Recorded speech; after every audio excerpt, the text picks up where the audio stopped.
Well, welcome to today's talk, Friday the 31st of May now. It's really impressive the degree to which the Scottish COVID inquiry is not being reported by mainstream media. There's some really important material coming out and it just doesn't seem to be getting reported as far as I can see. Now, in a minute, I'm going to play you a clip from one of the directors of Age Scotland, Adam Stachura. Now, what he says is really quite incredible in relation to do not attempt resuscitation orders. Now, I've got this here from the statement, and we're grateful to Dave Independent Research, who's put a lot of this together for us, because it takes hours and hours and hours and hours to go through all these statements and witness statements and video statements. So I'm going to read you out some of the highlights of Mr. Stachura's statement that he submitted, and obviously the link is posted for you. As an example, someone who got in touch with us late on in 2020, who was concerned about their grandfather, who was a veteran, so a former military man by the sounds of it. Now, this is later on in 2020. So we know that there was problems in like March and April with too many do not resuscitate orders, but this is later on. So you'd think things will have settled down by now, but it would appear not. We understand from this exchange, this is Mr. Stachura speaking, that the paramedics arrived at his door one day and they handed him a bit of paper and said, "You need to keep this by your bed." It was a do not attempt cardiopulmonary resuscitation decision, document or slip. The slip was signed by a clinician that said discussion had been had with the patient and the reason was just two words: communication difficulties. Do you have communication difficulties sometimes? I know I do. I'm not sure that's any reason not to resuscitate. And as we've talked about before, it's not so much the do not resuscitate, it's the fact that very often in healthcare, these do not resuscitate orders indicate a move towards palliative care. So ideally, it just would be the fact that we didn't attempt cardiopulmonary resuscitation, but very often it means that other treatments are not given as well. And in fact, the NHS, I feel, should send a clarification around to say that do not attempt cardiopulmonary resuscitation means do not attempt cardiopulmonary resuscitation. No further meaning whatsoever. I think that might be a good idea. Anyway, let's carry on with this statement. So the slip was signed by a clinician, communication difficulties. Presumably, all the relative could think of was hearing loss. In this instance, the DNACPR, do not attempt cardiopulmonary resuscitation, was not about them having any condition that would mean there is a substantial or significant underlying health condition, which would be challenging if they contracted COVID. The reason that we have clever doctors and hospitals and nurses is to deal with challenging conditions. Most medicine's pretty straightforward. It can be dealt with in a community setting. We just need the clever bit for the more challenging situation. So the fact that it would be challenging shouldn't be any contraindication to treatment at all. I wouldn't have thought. Anyway, in this instance, it wasn't about them having any particular condition. If they were being written off because it was hard to communicate with them, they were being written off because it was hard to communicate with them, in the view of Adam Stachura, director of Age Scotland. Written off. People are not old motor cars. Life has intrinsic value. The sanctity of human life is not there to be written off casually, or certainly not without the consent that doesn't appear to be there in this case. Even if it was the case that someone might face difficulties if they contracted COVID-19, why on earth is there a preemptive do not attempt resuscitation? Let's find out how it goes. Let's see what's happening. If things are going well, then yeah, okay, maybe we do want to do things. If things are going very badly, then maybe we want to intervene in less dramatic ways. Let's not prejudge this situation. Couldn't agree more with Mr. Stachura here.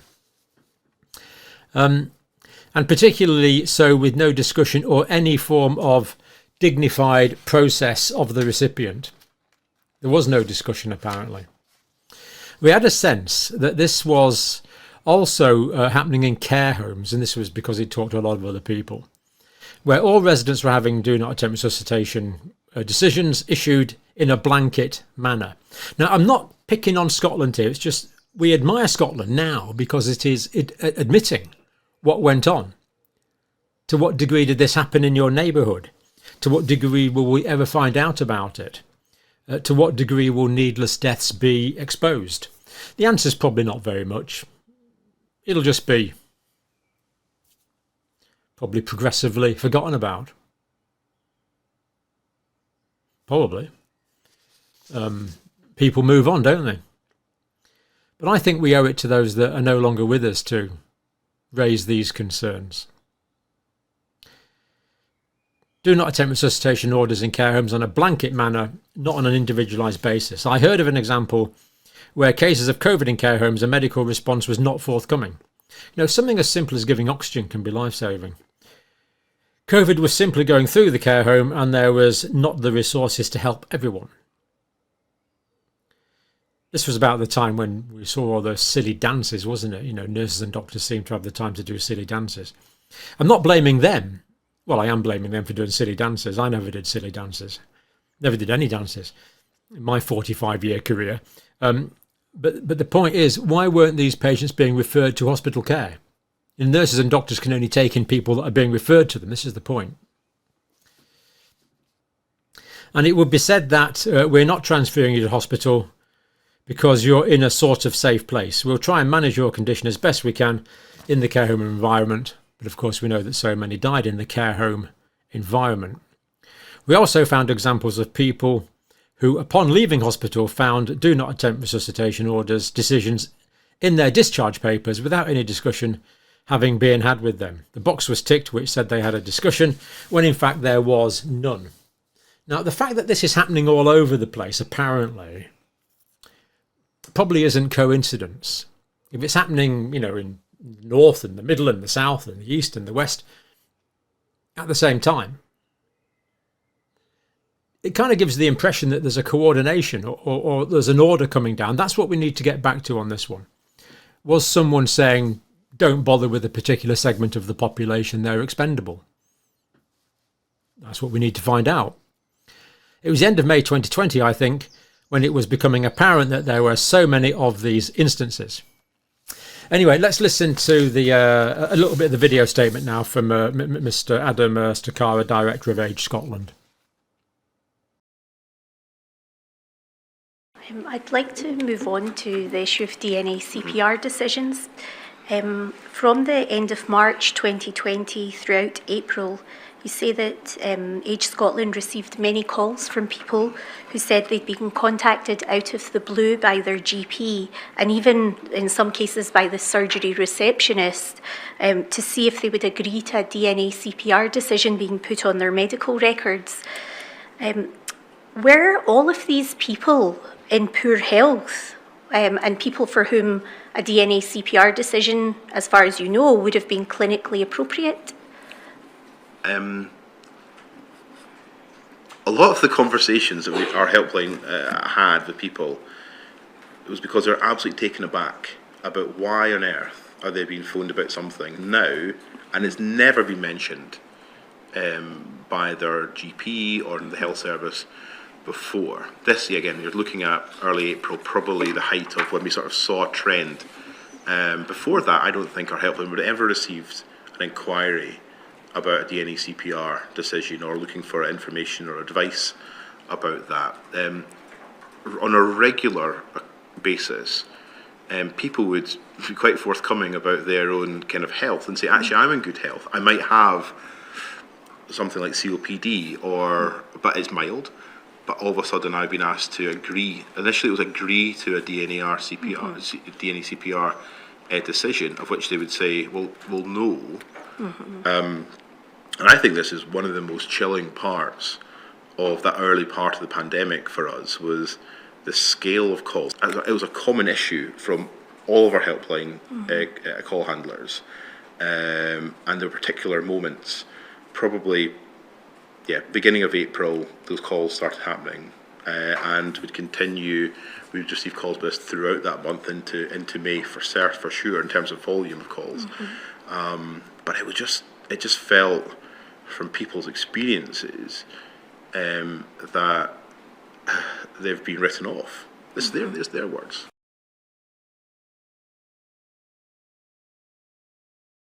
I remember there was a particular example of a woman in her late 50s who was a runner, and I think her only health condition was hearing loss, but was asked about it. And there's a range of issues and a range of conditions which you feel would not preclude you from having your heart restarted or your breathing restarted if they stopped. Yes. I think that was a part of it, and you know, I could go on for weeks about the type of calls that we had. But I remember being contacted by a woman who it must have been her granddad, who was a 101-year-old veteran living in Glasgow, who one day got a knock at the door from paramedic and was handed a bit of paper, and they told him, just keep this by your bed. And he dutifully said, yes, of course. And she'd gone round to visit. This was later on in the year, and found it was a do not attempt resuscitation form, and under the reason for, it just said communication difficulties. And that's because he had hearing loss. And I think that in itself, there was no logic to this, and why you have to keep this by your bed. So if a paramedic, you know, arrived and saw this, to what degree would this mean that you maybe didn't get the necessary treatment, never mind kind of resuscitation? So again, really chilling examples of how this is applied to people in quite a cavalier way at times. And the examples in care homes, where a whole care home would be sort of every single resident would have been issued or a DNACPR decision made in their name, as sort of a blanket decision, but with no real individual clinical assessment of folks. Yeah. So people taken aback, you know, what the heck is going on here? This hadn't been mentioned before, and he saw a trend. The fact that there's a trend, to me, means that there is orders and coordination, and that's really what now needs to be investigated. Did some big cheese order this? If so, he should step forward and discuss it. Chilling part of this was the scale of calls, again, all over the place. So this must be something that was ordered from on high. Who gave that order? Or if it wasn't someone on high, whoever didn't give the order can say they didn't give the order. People were being written off. Woman in her late 50s with hearing loss. To what degree did this mean that treatments that should have been given were not given? He asked the question. And chilling, to me, that he used the word chilling again. So as we say, we're not getting at Scotland. We believe this happened all over the place, but Scotland has got the, I don't know, common decency to discuss it. Now I'm going to leave that there. That's the end of this video. Now I'm just going to, just for those that are interested, we're starting some poultry projects in Africa. Now in Uganda, we've started one where we're going to grow up 1,000 chickens fairly quickly. And a big part of this, of course, is the nutrients for the people, but also it's promoting good animal welfare. And we've started that on a fairly big scale in Uganda with the Wafafa Andrew Buanga Way to Health project, which many of you watch the videos for. But we started it on a much smaller scale. There's another project that we support, you support via watching these videos, in Uganda, in the Children's Centre in Uganda, Children's Hope Centre in Uganda. And there we've started a much smaller one. We do many other things there as well, but we started a much smaller one. The channel didn't actually pay for the chicken facility you're about to see. It was an individual donor who paid for this, but we do support it in a more general way. And of course, there's always something else to do. At the moment, we're looking at we're looking at supporting the Children's Hope Centre with a sort of biodigester at the moment to produce methane and fertiliser and all sorts of useful things like that. There's always something going on. But for now, watch this video. I just think it's fantastic. Hello there. Today is 16th of April, year 2024, and it is our birthday. We are celebrating 24 years since we started New Hope Children's Center, and we thank God because this far he has been with us.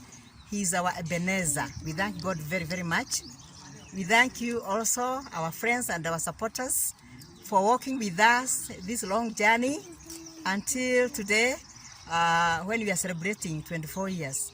We pray that God will bless each and every one of you because of your prayers and your support. We are going to sing for ourselves a happy birthday song because it's really our birthday. And for all these children, they were not born that time, but they are beneficiaries of New Hope Children's Center and of your support.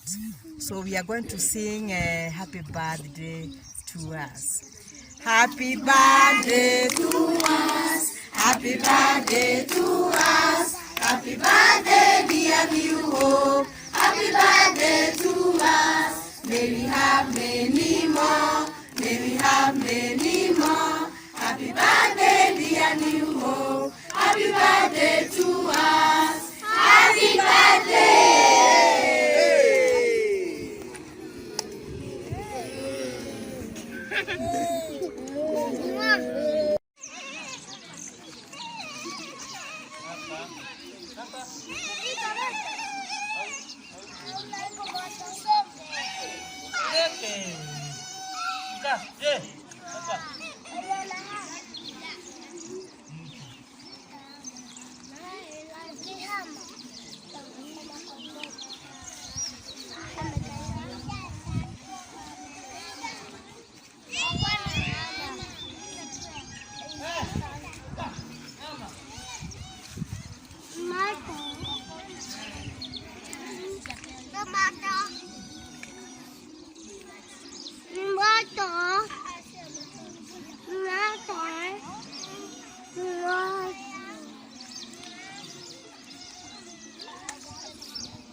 Yo cuenta magetaha.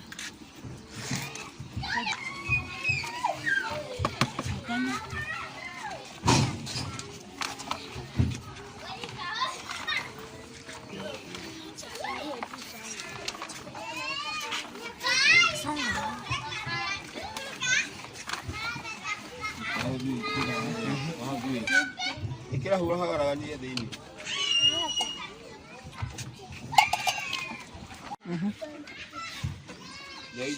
Weka chakula hapa.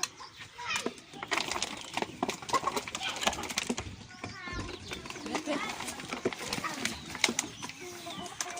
Hata zinaingia. Tena mate zinaingia. Zinaingia. Sawa.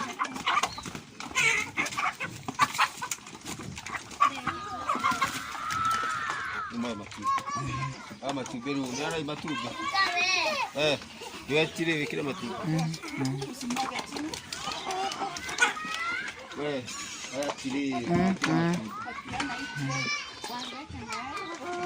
They are picking eggs now. They are feeding the... Yeah.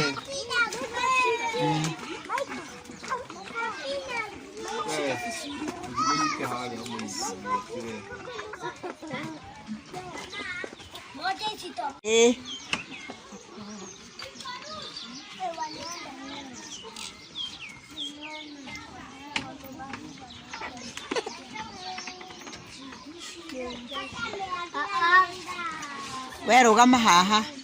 We. Oyo ogedalo. Ole ugo.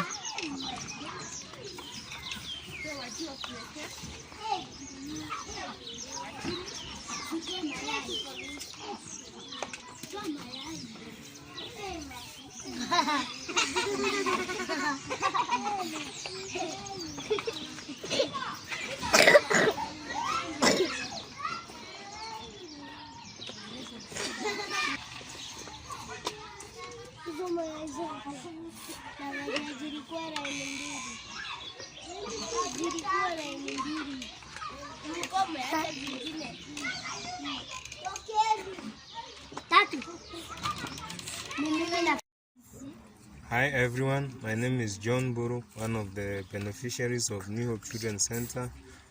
Today is our 24th anniversary, and I want to take this chance to thank all of you for working with New Hope Children's Center. It would not have come this far without your support and without your prayers. And I just want to take this chance to say that may God bless you, and we are going to sing for you. May God bless you, may God bless you, may God bless you, may God bless you so much. May God bless you. May God bless you. May God bless you. May God bless you so much.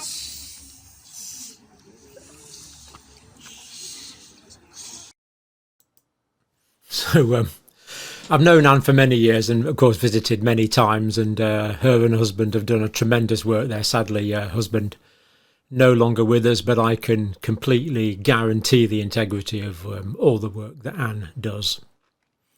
And if you have got some money to spare, we'll put a link at the bottom. But don't worry if not. It's just good that you've watched this far, and we carry on. Thank you.